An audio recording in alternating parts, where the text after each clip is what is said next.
Hello, you're watching Calling All Stations. This is episode 7 here on Woodford Wells. I wanted to give you just a quick update before I do some more work on my extension, which is coming on down the end of the room there. I just want to also say another quick thank you to everybody who's got involved with the discussion on YouTube and on Twitter of what I should kind of develop. I've taken on board some ideas and I'll talk about that shortly, but it's really encouraging that a lot of people are suddenly discovering the channel, and I've had loads of encouraging feedback about the layout and how I should continue. So thanks a lot for that. Keep watching, keep subscribing, keep sharing. It's really great. So a little reminder of where we're up to. Woodford Wells is a 10 foot by 1 foot end-to-end layout with a yard, a station and a storage area behind. The storage area means I can run trains from the station into that area, and it looks like they're running to a fictitious destination. I can swap them over and it looks operationally realistic and interesting. What I've done to extend the layout is break out from that storage area here, and you can see this is the point where this piece of wood's been cut, allowing me to break out from storage siding 1, which is this one, run round the corner underneath the windowsill and into this extended area here. So I was doing some running tests, and what I found was happening was I was sending a train, let's call it train 1, from the station round to the extended section. That was fine, the train worked, the track worked, everything was perfect, all the electrics were fine. Then I'd send another train from the station, let's call it train 2, into storage siding 1, and don't forget storage siding 1 continues now round to the extended section, and train 2 in the storage siding 1 would now block train 1 on the extended section. Now there's nothing really wrong with that, but operationally that kind of sort of ate away at me a little bit. It meant if I'd sent train 1 to the extended section, blocked it off by train 2, it means I have to then see train 2 again on the station before I see train 1. Now hopefully that makes sense explaining it, but basically in a nutshell it means 2 trains are on one line, and whichever one was out in the extended section was blocked off. I wanted a little bit more flexibility than that. Now it wasn't easy, but I've also broken out from storage siding 2. A little bit of track realignment, and look, it looks quite tight down there, but believe me, it does actually work. All the trains do run round without derailing and catching on the wood. Therefore, storage siding 2 now comes round and joins storage siding 1 here. Now that's really good for 2 reasons. It means that if I run the train round to the new extended section, it means I'm then not blocking it off by running another train into storage siding 1. It means I could still get that train out if storage siding 2 was clear. And then I can almost, in that respect, run a continuous service. I could set one train from Woodford Wells to the new extended section station, and then I could follow that with another one that would then wait in storage siding 1. The train would then leave the extended section into storage, back into storage section 2. Storage siding 1 then goes round to the extended section. The train from storage siding 2 then comes out onto the station, and then you can repeat and you can have a loop, and you can actually have a proper service running from one station to the other. Basically what I've created is a passing loop behind the layout, which could be used as a passing loop, or it could be used as storage sidings as I have done so in the past. Please do let me know if I've not explained that right. It certainly sounded all right in my head. The other thing it means I can do is I don't necessarily have to have the extended section in the same era or the same time frame or the same location as rest of Woodford Wells, because what I could almost do is share the storage area between Woodford Wells and between the extended section. And because I've got this little bit of operational flexibility by being able to use both storage sidings, it means I can feasibly have sort of 2 running sessions going on at once, possibly. So I can have my 1980s section here, and then I can have whatever I'm going to do over here, and you'll probably start to get some ideas. You'll have seen something hiding away down there, and you'll have seen the track layout, so that you're kind of start to work out where I'm going with this. But that's where I'm up to. I've got basically a new scenic area that's going to be something, and it's accessed by both storage sidings behind Woodford Wells.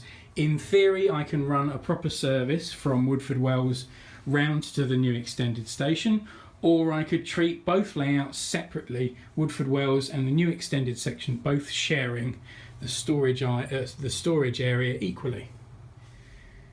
So one of the big discussions on the episode last time was what I should do with this new section, this new extended section.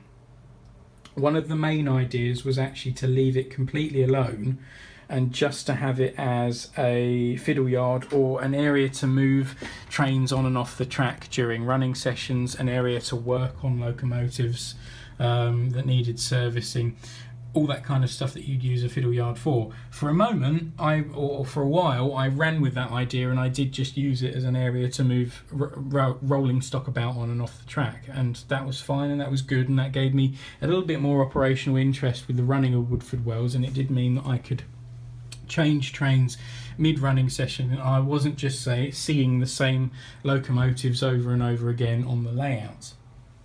However, and as you will see by the introduction of this platform area here, and by the fact that I put a back scene in, and that there's a tunnel, and that there's third and fourth rail, I am actually going to develop it into something more scenic.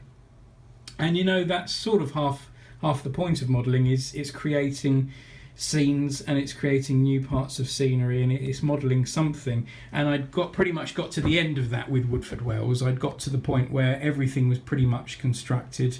There's nothing major that I really now need to do on the bulk of Woodford Wells. I mean, don't forget, there are still touches to do, and a model is never finished, but there were no major projects. There was no sort of ballasting, grass, back scenes, all that kind of stuff. And I do enjoy all that. I do really enjoy creating something from scratch.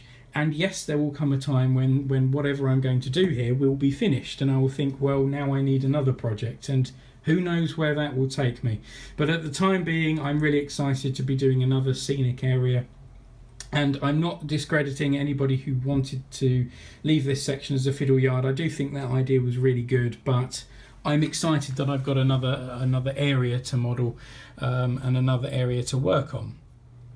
So, of course, you'll have noticed the third and fourth rail, and the fact that there is what is clearly a platform developing on the extended section. So hopefully you will have put two and two together and realised that this is going to be some kind of underground station based on the single track branch lines that exist on the underground, so Chesham, Mill Hill East, to a lesser extent Kensington Olympia, but also some single track branch lines that exist on the National Rail network, or did exist in the National Rail network in London, things like Croxley Green. And I was discussing that on Twitter and on YouTube, and I had some really positive feedback about focusing the layout on one of those ideas.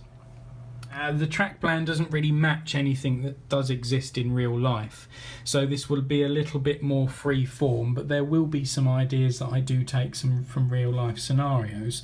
What were my reasons for going with an underground station? Well, a couple of reasons, one of which I'm going to bring round into the extended section for you now.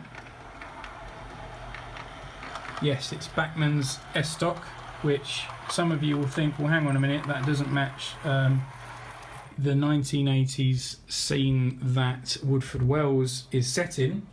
But don't forget, earlier on I said that the fiddle yard behind the wall here, the storage loop, could be shared between Woodford Wells, and it could be shared between the extended section here. So feasibly I can have two different eras. And to be honest, that was a bit of an excuse just to buy Bachmann's S-Stock, which I was talking about in the last video, and it was just something I really wanted to have. And up until this point I was basically stopping myself buying it because it didn't work in Woodford Wells. It would mean putting in fourth rail, and it would be something that's completely the wrong era for the layout.